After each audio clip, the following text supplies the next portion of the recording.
Bueno, pues si os parece, vamos a ser puntuales. Con los tiempos modernos, los tribunales también son modernos y tenemos al doctor Aleix Prats, que creo que está por ahí en alguna isla mediterránea, no voy a decir nada más, lo conocéis, el jefe de oncología.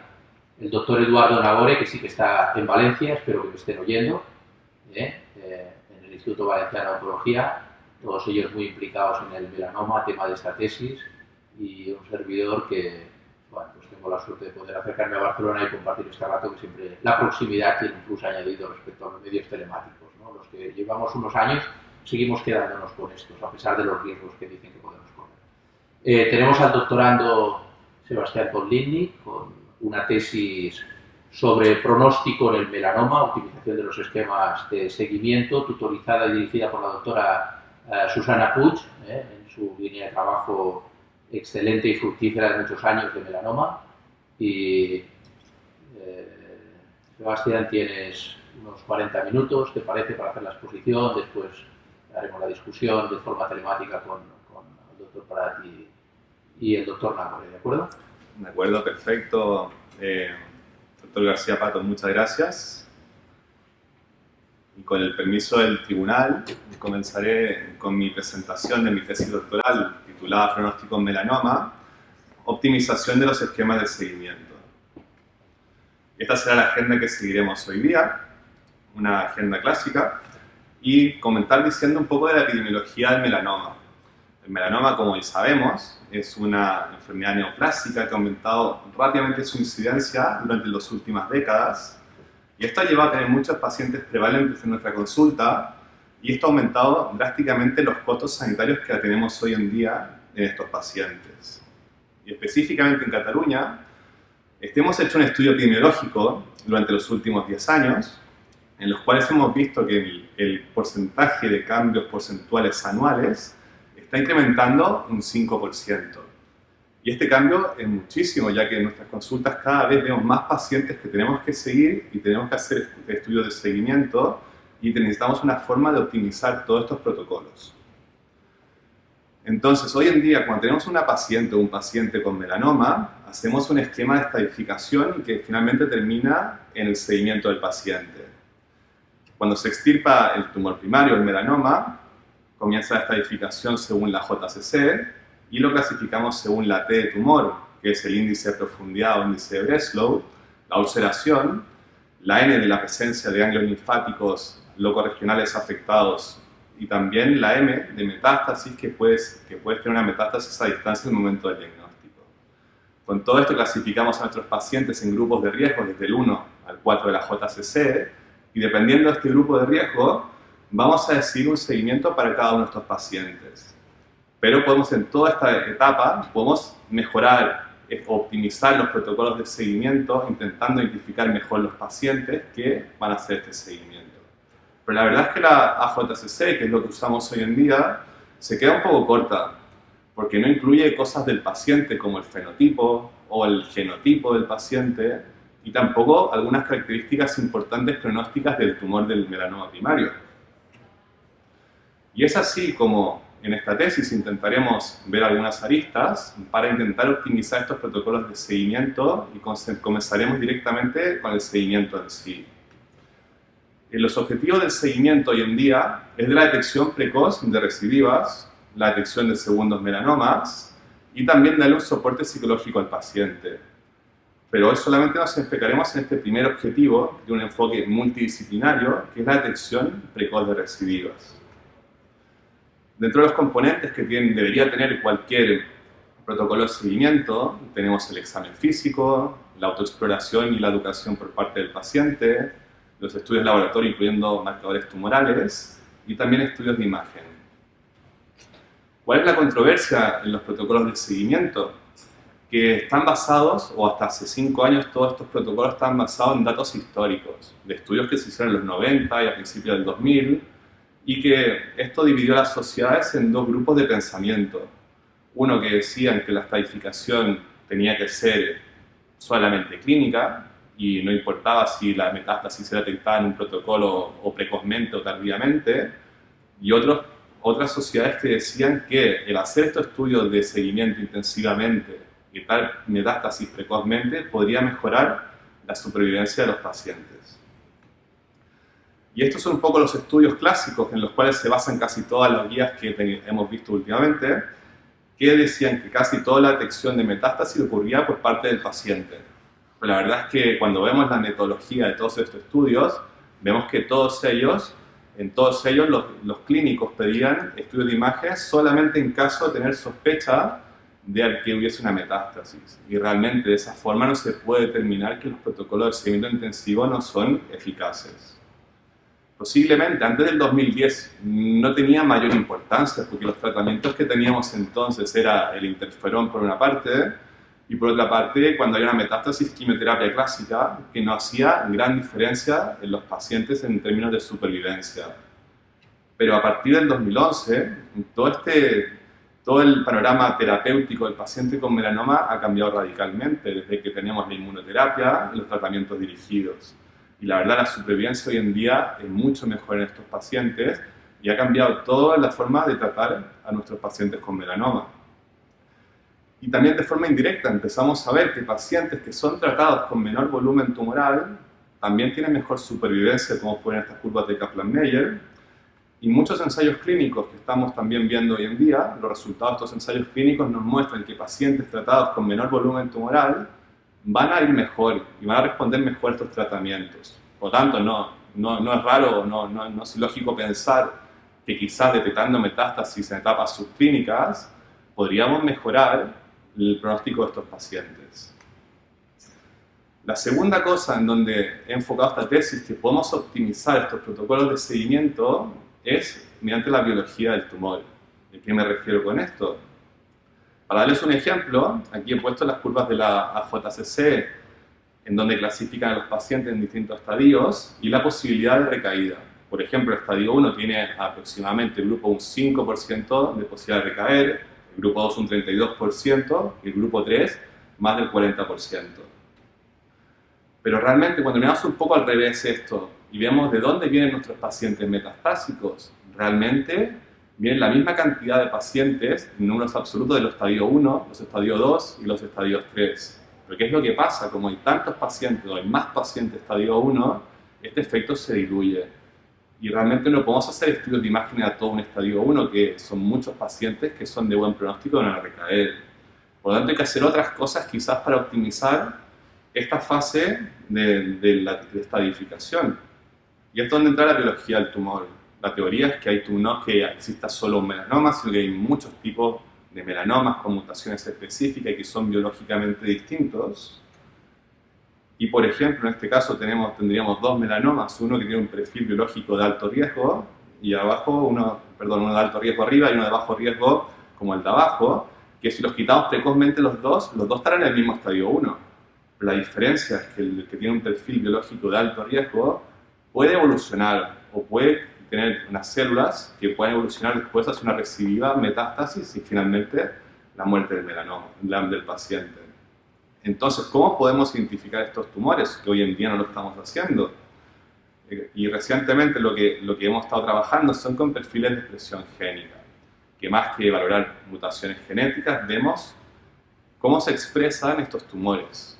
¿Y cómo se hace esto? Pues se toma una muestra de ADN del tumor primario, se mide el RNA mensajero que se está produciendo en ese tumor y mediante mapas de calor o filmas genéticas podemos definir cómo es la expresión de cada uno de estos genes y según estas firmas genéticas valorar perfiles de buen pronóstico o de mal pronóstico.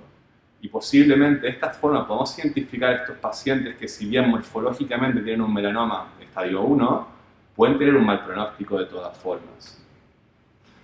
La tercera parte muy interesante e importante de cómo mejorar este pronóstico de los pacientes y mejorar optimizar los protocolos de seguimiento es a través de la genética del paciente. Y específicamente nos hemos interesado en el gen del receptor de la melanocortina tipo 1, que es un gen de una proteína transmembrana que es muy polimorfa y se han descrito más de 100 variables, las cuales predisponen a la piel blanca y al fenotipo del pelo pelirrojo.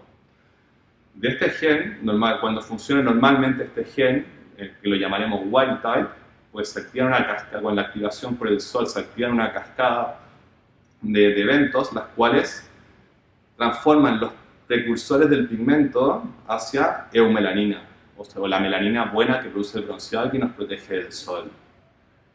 Pero en pacientes con variantes, sobre todo de R mayúsculas, que son las que tienen mayor fenotipo de piel clara o pelo pelirrojo, esta vía no se activa normalmente y hace que estos precursores de pigmento no se puedan transformar a eumelanina y queden como feomelanina, que es este pigmento un poco más rojizo, y que como consecuencia disminuye la capacidad de regeneración del ADN y también aumenta el estrés oxidativo a este nivel. Y como consecuencia, ¿qué es lo que estamos viendo en estos pacientes? Que aumenta importantemente el riesgo a melanoma, casi con un odds ratio casi de 6 veces en estos pacientes. Pero lo que es más interesante de este gen, que pese a que nos produce un mayor riesgo de producir un melanoma, paradójicamente, las pacientes que tienen melanoma y tienen estas variantes tienen mejor supervivencia. Y aquí lo podemos ver en este estudio, en el cual en diferentes cohortes de forma independiente mostraron un hazard ratio menor, aunque ninguna ya llegó a ser estadísticamente significativa, y solamente alcanzó esta significancia estadística cuando se incluyeron muchos pacientes, en una cohorte de 3.000 pacientes.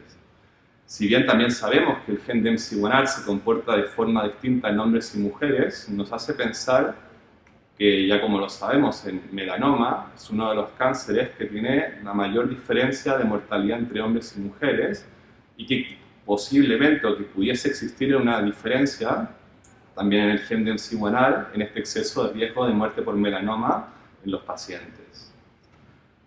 Ahora les comentaré la hipótesis de nuestra tesis doctoral, que fue definir el esquema de seguimiento óptimo en los pacientes con melanoma e identificar los tumores de alto riesgo mediante la utilización de nuevas pruebas pronósticas y genéticas permitiría, por un lado, detectar metástasis subclínicas, iniciar tratamientos de forma precoz, mejorar la supervivencia de los pacientes y, por último, optimizar los recursos hospitalarios. Dentro de los objetivos, hemos planteado 5 objetivos y cada uno de estos objetivos los intentaremos responder con un trabajo distinto. El primer objetivo fue el de describir la rentabilidad diagnóstica de los esquemas de seguimiento utilizados actualmente en pacientes afectos de melanoma invasor de alto riesgo. El segundo objetivo fue el de realizar un estudio de costo-eficacia de un esquema de seguimiento intensivo de pacientes de alto riesgo de melanoma. El tercer objetivo fue el de describir la rentabilidad diagnóstica de los esquemas de seguimiento utilizados actualmente en pacientes afectos de melanoma invasor, pero de bajo riesgo y riesgo intermedio. El cuarto objetivo fue el de analizar la precisión diagnóstica de un perfil de expresión génica en la detección de recidivas. Y el quinto objetivo, el de analizar las variantes del gen del receptor de melanocortina 1 en el pronóstico de los pacientes y evaluar si existen diferencias entre los sexos. Ahora pasaremos a los resultados, y en resultados iremos describiendo cada uno de los objetivos con un trabajo. El primero fue el de describir este protocolo intensivo de seguimiento en pacientes de alto riesgo, y este fue el primer estudio de nuestra serie de esta tesis doctoral, el cual publicamos en el año 2016 en el Journal of the American Academy of Dermatology, con un impact factor de 8.3.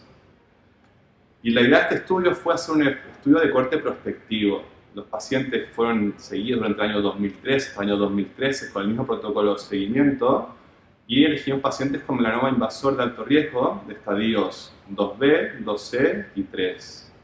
Hicimos un análisis descriptivo y también un análisis de supervivencia.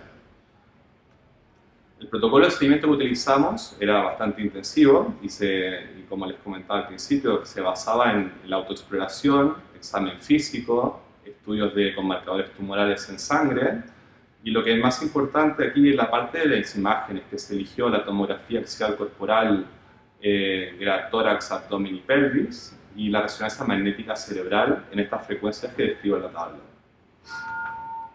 Y lo que vimos, y que no nos llamó mucha atención porque es lo que veíamos en nuestra práctica clínica, es que gran porcentaje de las metástasis que se detectaron durante el seguimiento en un protocolo, realmente en un protocolo, fueron detectados por la radiología, o sea, por el escáner o por la resonancia. En segundo lugar, por el médico, y en tercer lugar, por el paciente. Y esto pese a que esto es una cosa que cambió un poco la perspectiva del seguimiento del paciente, porque es de los primeros estudios que muestra la efectividad de estos estudios de imágenes para la detección asintomática de metástasis. Y cuando analizamos un poco mejor los resultados, seguimos en esta tabla, vemos que efectivamente las metástasis cutáneas que están en verde, casi todas fueron detectadas por el médico en la consulta o por el paciente, que ya es lógico de pensar porque son visibles y el paciente se da cuenta de ello. Pero las metástasis que nos importaban en los ganglios linfáticos locos regionales o a distancia, pues gran parte de ellas, incluso un porcentaje aún mayor, eran detectadas mediante los estudios de imagen, mediante principalmente el escáner y la resonancia magnética cerebral.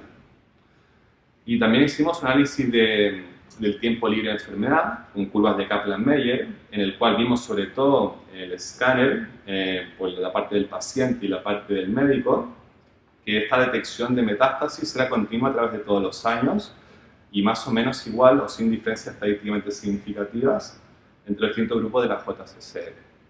Por lo cual concluimos que era importante hacer el seguimiento de todos estos pacientes a través de todo el protocolo de seguimiento. Para la resonancia fue un poco más difícil hacer esta conclusión porque había menos pacientes y menos eventos, pero tampoco se observó una diferencia estadísticamente significativa. El segundo objetivo de esta tesis doctoral fue la de realizar un estudio de costo-eficacia de un esquema, del mismo esquema de seguimiento que hemos visto reciente y valorar si esto era, bueno, el costo efectivo en estos pacientes.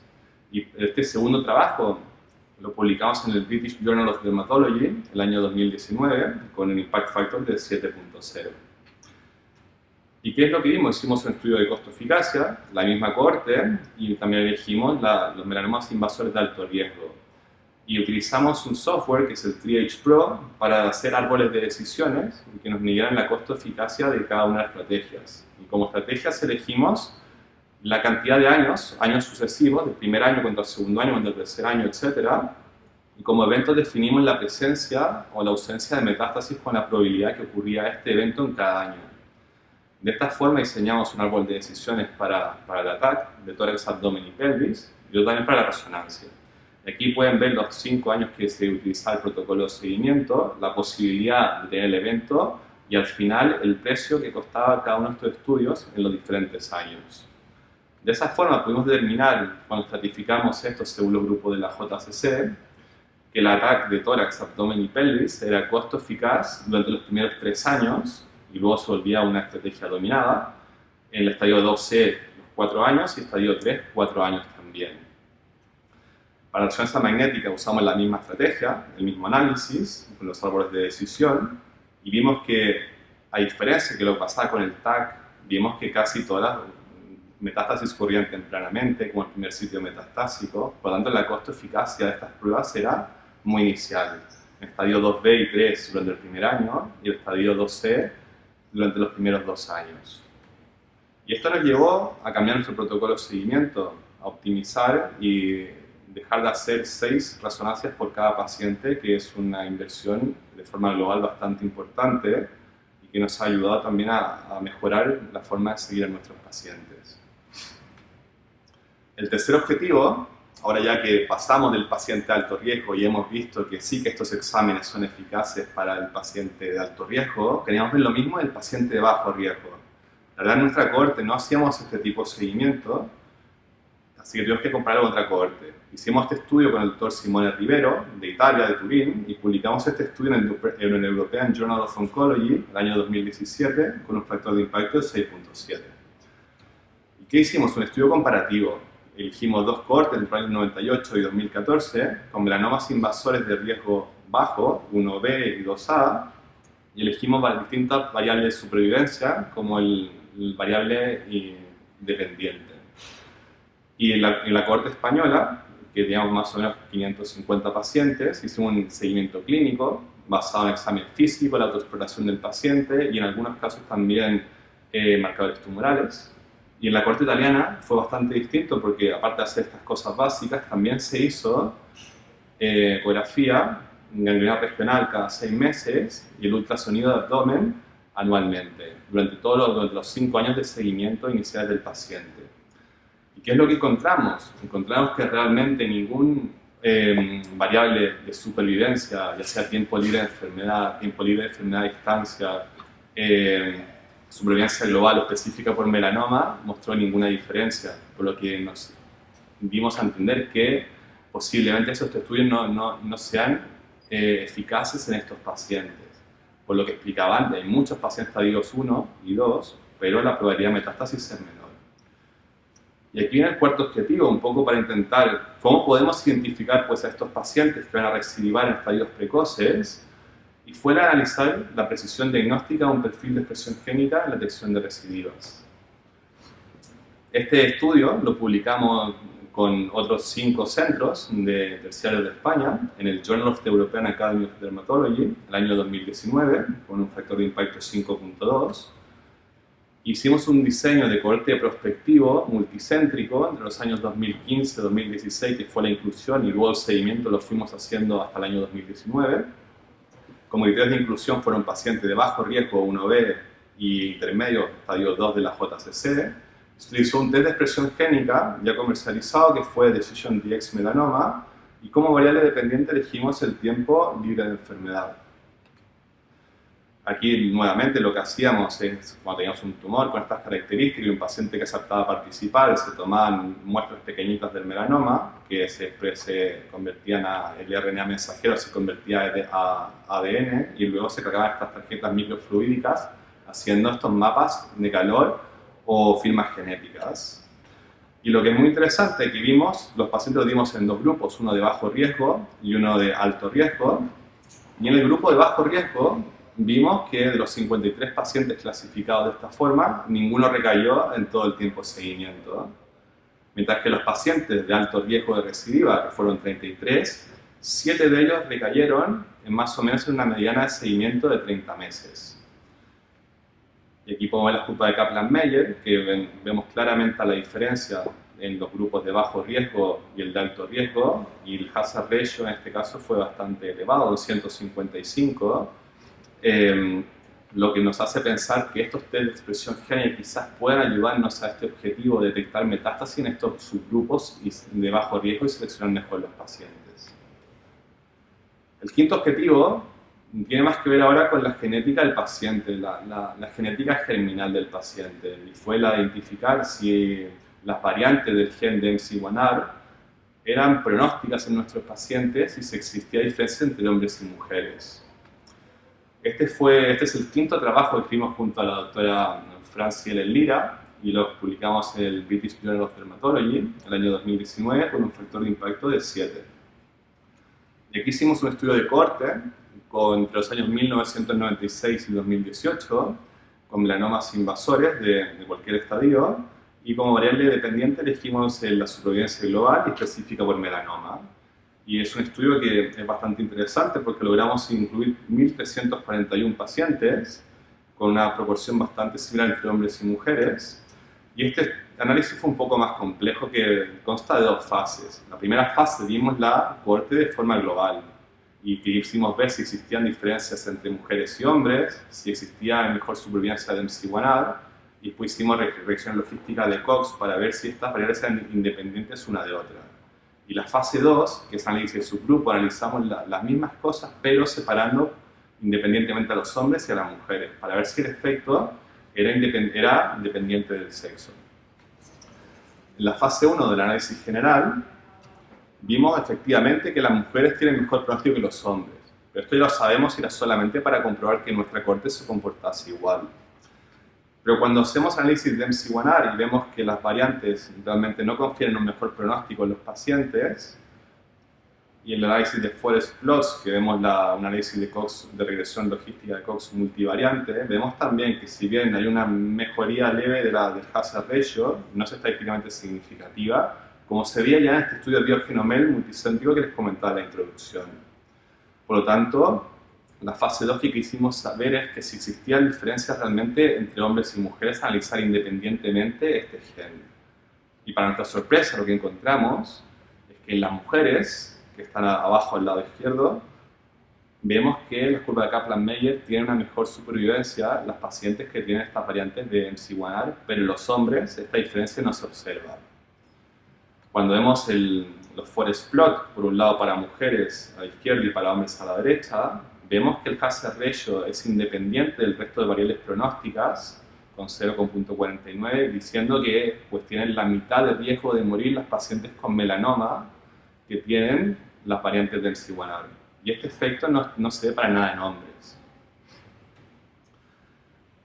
Bueno, ahora me gustaría pasar a la discusión y comentaré en la discusión también quizás por qué puede pasar este efecto de MC1R en mujeres. Y quería empezar comentando esto, del primer estudio de los protocolos intensivos de seguimiento. La verdad que nos hizo mucha ilusión publicar el primer estudio que pudimos ver de una forma clara en un protocolo que se hizo de forma protocolizada a través de los años prospectivamente, que más del 50% de las metástasis sean detectadas por los estudios de imágenes durante el protocolo intensivo. Y luego han venido otros autores posteriormente que han confirmado estos hallazgos, incluso han visto un porcentaje aún mayor de estas metástasis detectadas de forma asintomática. Y lo que sí que me hace mucha ilusión es que cuando nos vamos a las guías NCCN, que son un poco la referencia en las cuales pautan nuestras recomendaciones de seguimiento, vemos que en el año 2016, antes de que empezáramos todos estos estudios, las recomendaciones de seguimiento eran bastante imprecisas.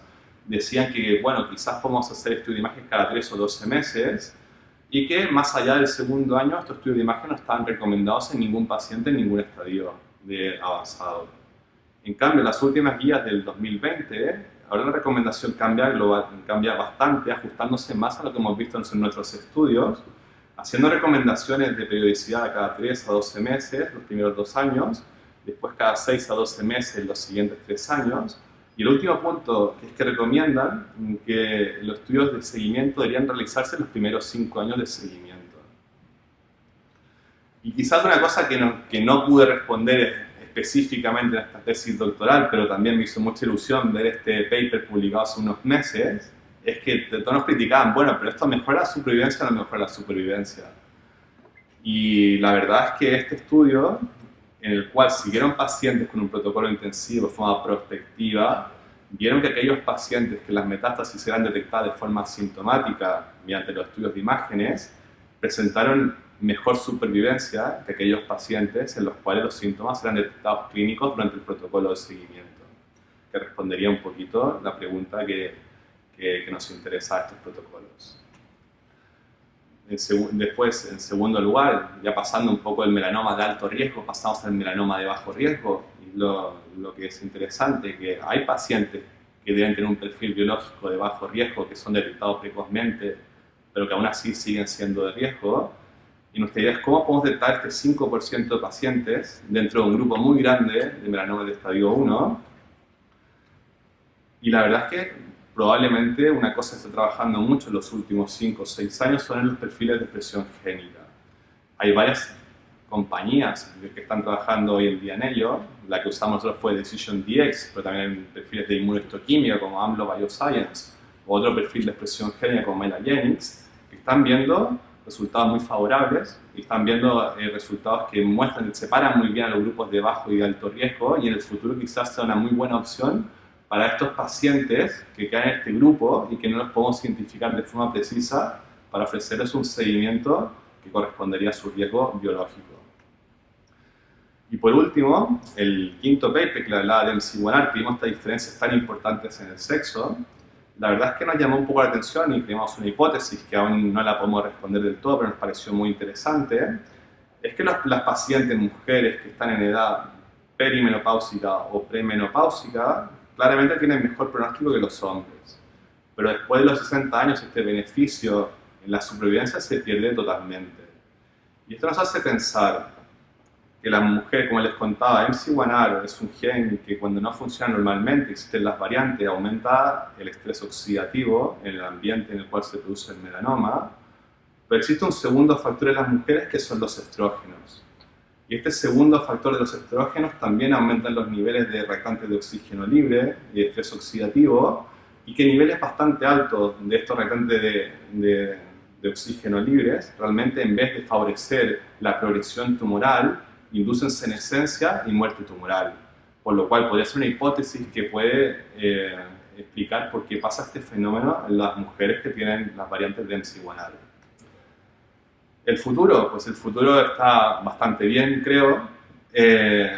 La idea del futuro, hoy en día con las herramientas de inteligencia artificial, es poder integrar más variables del paciente, genéticas del paciente, fenotípicas, variables de expresión génica del tumor, también incluir las características clínicas clásicas que tenemos y poder integrar todo esto con muchos datos de los pacientes para hacer una herramienta más eficaz para el futuro. Y ahora me gustaría pasar a las conclusiones con el permiso del tribunal.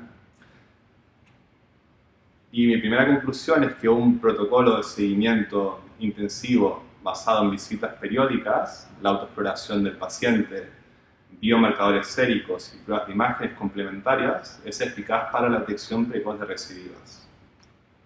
La segunda conclusión es que el ataque de tórax, abdomen y pelvis demostró ser costo eficaz para la detección precoz de metástasis durante los primeros 4 años en los estadios 2C y 3 de la JCC, y durante los primeros 3 años en el estadio 2B. Además, la resonancia cerebral mostró ser costo eficaz durante el primer año en los estadios 2B y 3 de la JCC y durante los primeros 2 años en el estadio 2C.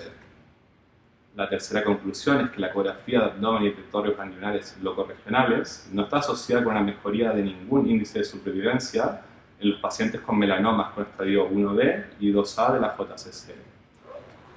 La cuarta conclusión es que los perfiles de expresión génica permiten identificar correctamente pacientes con mayor riesgo de recidiva. Además, en combinación con la clasificación de la JCC, pueden mejorar la detección de pacientes que requieren un seguimiento intensivo. Y la quinta conclusión es que las variantes de MC1R están asociadas con un mejor pronóstico en las mujeres, pero no en hombres. En el futuro deberían tomarse en cuenta estas variantes genéticas germinales para optimizar el seguimiento de los pacientes. Y con el permiso del tribunal también quería hacer un pequeño agradecimiento a mi pareja Constanza, que siempre me apoya, y a toda mi familia, que está aquí en la foto, que seguramente ahora están mirando desde Chile, desde Seattle, desde el sur de Chile, que están todos repartidos por el mundo. Y también a un servicio de hematología fenomenal que, si no fuese por todos los que participamos aquí, pues no sería nada esto posible. Y en especial a mi directora de tesis, la doctora Puig, también al doctor Malveí, la doctora Cristina Carrera, que compartimos como adjuntos en la unidad de melanoma. Y nada, pues ahora, si quieren pasar a la ronda de preguntas.